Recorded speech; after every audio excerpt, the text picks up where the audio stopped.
할렐루야. 생명의 주인 되신 예수님과 함께하는 예수님의 흔적 57일째 예배입니다.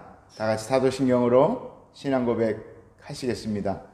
전능하사 천지를 만드신 하나님 아버지를 내가 믿사오며 그 외아들 우리 주 예수 그리스도를 믿사오니 이는 성령으로 잉태하사 동정녀 마리아에게 나시고 본디오 빌라도에게 고난을 받으사 십자가에 못 박혀 죽으시고 장사한 지 사흘 만에 죽은 자 가운데서 다시 살아나시며 하늘에 오르사 전능하신 하나님 우편에 앉아 계시다가 저리로서 산자와 죽은 자를 심판하러 오시리라. 성령을 믿사오며 거룩한 공회와 성도가 서로 교통하는 것과 죄를 사하여 주시는 것과 몸이 다시 사는 것과 영원히 사는 것을 믿사옵나이다. 아멘. 요한복음 15장 1절에서 7절까지 말씀입니다. 나는 참 포도나무요 내 아버지는 농부라. 무릇 내게 붙어 있어 열매를 맺지 아니하는 가지는 아버지께서 그것을 제거해 버리시고 무릇 열매를 맺는 가지는 더 열매를 맺게 하려 하여 그것을 깨끗하게 하시느니라.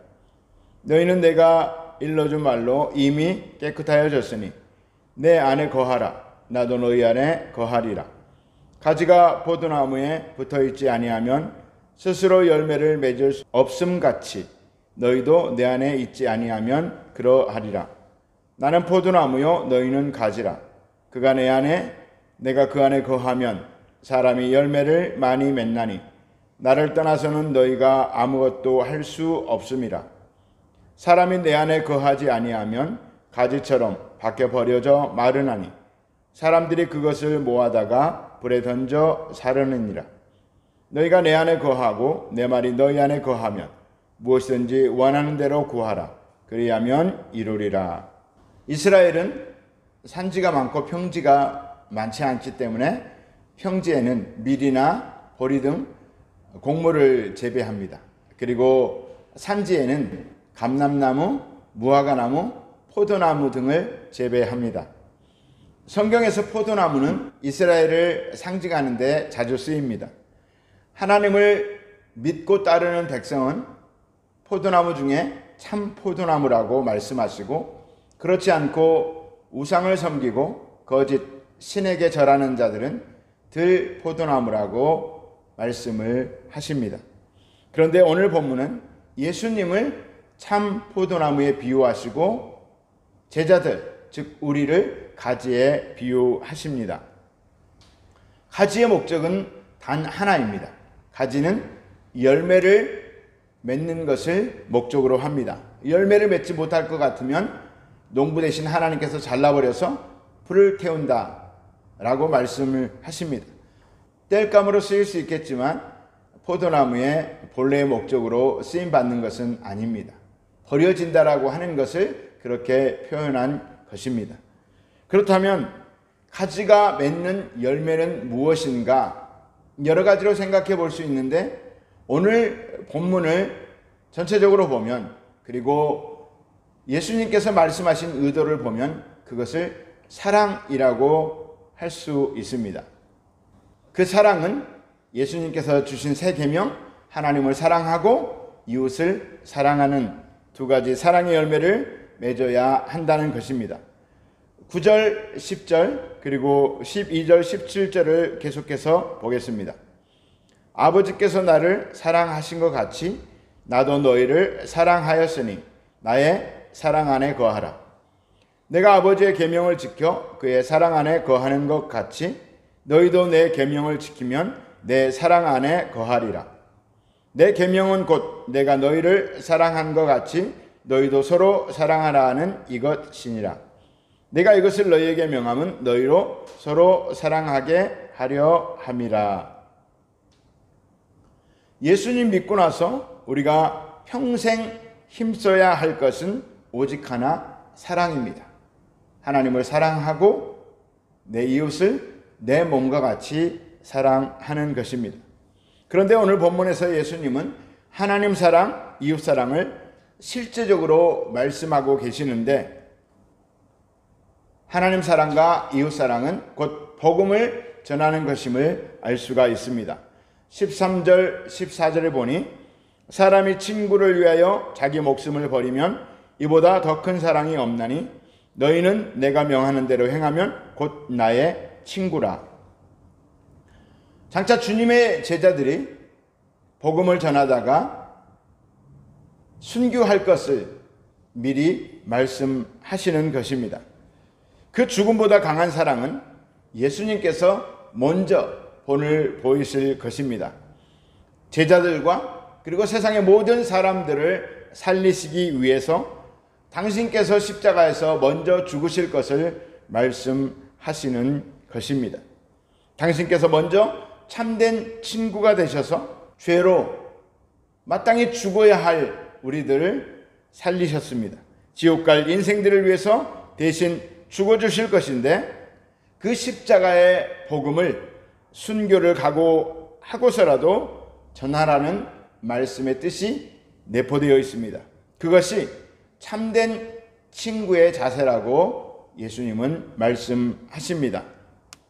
그런데 이 말씀이 얼마나 무거운지 지금 제자들은 그 말씀의 뜻을 이해하지도 못하고 있고, 나중에 얼마나 이것이 버거운 일인지 아시기에 연약한 가지가 감당하기에는 너무 무거운 열매이기 때문에 부러질 수밖에 없습니다. 제자들 입장에서는 예수님의 명령이기도 하고 부탁이기도 하니 어떻게든 열매를 맺고 싶지만 순종 불순종의 문제가 아니라 능력이 안 되는 것입니다. 어떻게 연약한 가지에 튼실한 포도 열매를 매달릴 수가 있겠습니까? 능력이 안 되는 것입니다. 그래서 예수님은 말씀하십니다. 26절에 내가 아버지께로부터 너희에게 보낼 보혜사 곧 아버지께로부터 나오시는 진리의 성령이 오실 때에 그가 나를 증언하실 것이요 라고 말씀을 하십니다. 본문에서 예수님은 포도나무가 되시고 가지는 제자들을 말씀하시는 것이고 농부는 하나님이라고 말씀하시는데, 농부 되신 하나님은 모든 것을 계획하시고 관리하는 분이십니다. 그렇다면 성령님은 어떤 역할을 하시는 것인가? 포도나무 되시는 예수님과 가지 되는 제자들의 연결고리 역할을 하십니다. 농부 되신 하나님께서 포도나무 과수원에 물을 주고 비료를 주십니다. 그러면 그 물과 양분을 포도나무를 통해서 가지 끝까지 공급하는 역할 누가 하느냐? 성령님께서 하신다라고 하는 것입니다. 또한 성령님의 역할은 하나님의 기쁨과 예수님의 기쁨이 제자들의 기쁨이 되게 하시는 분이십니다.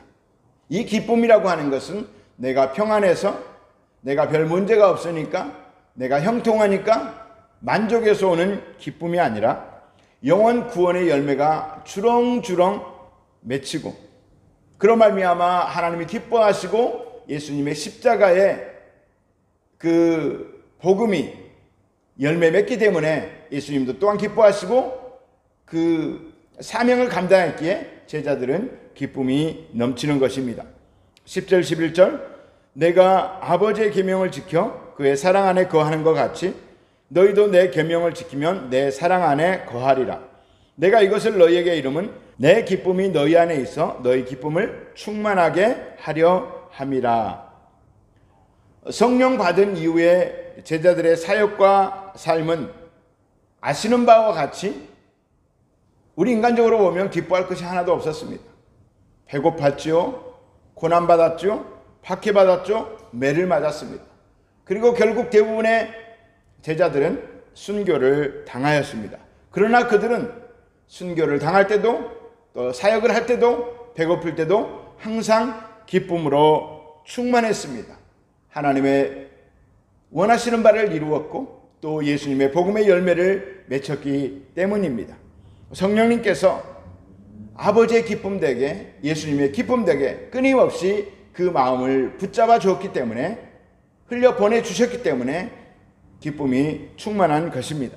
사도행전 7장에 보면 스데반 집사의 복음 선포와 순교하는 장면이 나옵니다. 그런데 죽음 앞에서도 두려워하지 않고 그 영광으로 빛나는 스데반 집사님의 모습은 복음을 전하는 제자들의 모습, 예수님이 이 포도나무 비유에서 말씀하셨던 너희에게 기쁨이 충만하게 하리라 그 말씀을 확인하는 현장이기도 했습니다. 사도행전 7장 55절, 56절, 59절에서 60절까지를 계속해서 보겠습니다. 스데반이 성령 충만하여 하늘을 우러러 주목하여 하나님의 영광과 및 예수께서 하나님 우편에 서신 것을 보고 말하되 보라 하늘이 열리고 인자가 하나님 우편에 서신 것을 보노라 한데 그들이 돌로 스데반을 치니 스데반이 부르짖어 이르되 주 예수여 내 영혼을 받으시옵소서 하고 무릎을 꿇고 크게 불러 이르되 주여 이 죄를 그들에게 돌리지 마옵소서 이 말을 하고 자니라. 스데반의 마지막 순교의 모습입니다. 분명히 엄청난 박해로 말미암아 공포스러운 분위기입니다. 그런데 돌에 맞아 죽어가는 스데반에게서 두려움과 억울한 모습을 전혀 찾아볼 수가 없습니다. 오히려 성령 충만하여 얼굴이 해같이 빛나고 평안하기 그지없는 기쁨의 얼굴이었을 것입니다. 예수님께서 요한복음 15장에서 말씀하신 예수님의 참된 친구의 모습을 볼 수가 있습니다. 이 스데반 집사님의 순교로 시작하여 예수님의 12제자를 비롯하여 수많은 제자들이 얼굴이 해같이 빛나는 모습으로 순교를 맞이하고 그렇게 예수님을 친구처럼 사랑했기에 친구를 위해서 목숨을 버린 것이고 또 그 친구는 여러 이방인들까지 포함한 구원받을 영혼들이었다라고 하는 것입니다. 우리에게도 도전이 됩니다. 먼 나라 얘기가 아니라 당연히 우리도 제자들처럼 연약한 가지입니다. 그래서 그 열매를 맺기에 두렵고 떨리고 부러질까 걱정이 되고 실제로 또 능력이 없기 때문에 부러지기도 합니다. 그러나 2000년 전에 그 성령님이 동일하게 우리에게 임하시면 우리도 지금도 순교하며 복음을 전하는 사람이 있는 것처럼 우리도 그렇게 할 수 있다는 것입니다. 다 가서 무슬림에게 복음을 전하고 북한에 들어가서 복음을 전하고 총살을 당하고 그렇게 하라는 것이 아닙니다. 삶의 현장에서 나를 죽이고 예수님을 나타내고 그리고 내가 작은 시련과 고난이 있어도 박해를 받아도 복음을 위해서 그렇게 박해를 받는다면 그것이 오히려 기쁨이 되는 삶이 되어야 한다는 것을 말씀드립니다. 우리는 포도나무에 붙어있는 가지가 되어서 성령님으로 말미암아 능력을 받고 열매를 주렁주렁 맺어야 할 것입니다. 오늘의 묵상입니다. 예수님께 붙어 계십니까? 어떤 열매를 맺기 원하십니까? 이것이 오늘의 묵상입니다. 여러분, 우리는 다 예수님 안에 있는 자들입니다. 그런데 한 걸음 더 나아가 이제 열매 맺는 제자들이 돼야 합니다. 기도하고 또 복음 전파로 말미암아 영혼 구원의 열매를 많이 맺을 수 있는 예수님의 참 제자 친구들이 되시기를 축복합니다. 이제 기도하겠습니다. 성령님, 아시는 바와 같이 우리는 너무 연약합니다. 날마다 우리에게 힘을 주시어서 사랑의 힘을 주시어서 하나님을 사랑하고 이웃을 사랑할 수 있게 하여 주옵소서. 진정한 사랑, 천국 복음을 전하는 것인데 그 복음 전하는 것을 게을리하지 않고 지혜를 짜내고 또 시간을 내서 또 내 재물을 써가며 복음을 지혜롭게 전할 수 있도록 도와주시옵소서. 우리 교회가 영혼들의 구원이 넘쳐나게 하여 주시고 말레이시아 선교를 위해서 감당하지 못할 만큼의 능력으로 충분히 그 모든 일들을 감당할 수 있게 하여 주옵소서. 기도하시고 또 우리 성도님들을 위해 기도하시고 말레이시아와 조국 대한민국을 위해서 또 난민들을 위해서 우리 주여 삼창 기도하겠습니다. 주여, 주여, 주여.